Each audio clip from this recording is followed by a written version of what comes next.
Hi there, I'm Andrew Brown with the Global Language Network.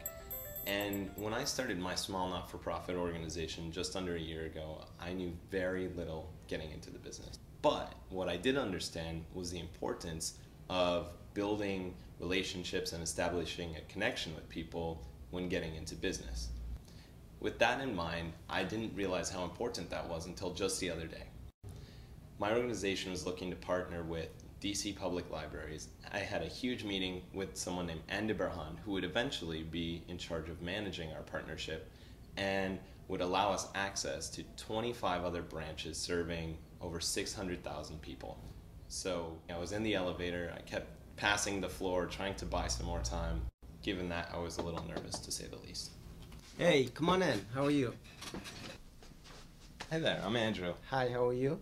And when we sat down, I tried to make some small talk about him, where he was from. Thank you so much for taking the time to meet Andy Burhan. I really appreciate it.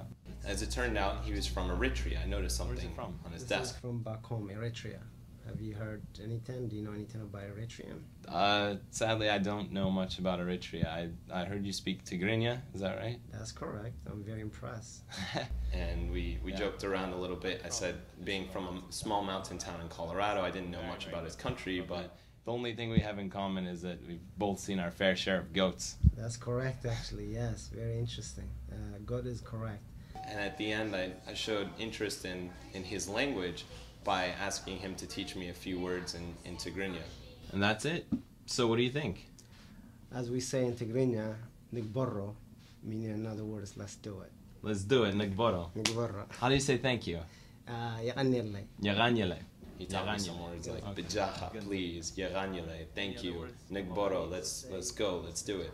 And I thought it was really nice of him, and clearly it helped us with that connection. I never thought I would end up using that again. I was rushing to this huge conference in New York, and I had been looking for a taxi for 30 minutes, could not get a taxi. My colleague called me from the bus saying, you have 5 minutes, get to the bus. I asked my colleague to lie in front of the bus, that didn't work out. In a moment of desperation, You know what? I'm just gonna stop some random car. Stop. I jumped in the middle of the street, said, please, you have to give me a ride. I just went around to the driver's side to try to calm him down. To a bus in 5 minutes. I explained the situation, and the driver started yelling at me. I was almost scared, man. What? Please, What? I really need a ride. No, man. I'm not a taxi, My huh? bus No, is I late. As he cannot. was yelling at me, I noticed something in his car that said Eritrea. Is that from Eritrea?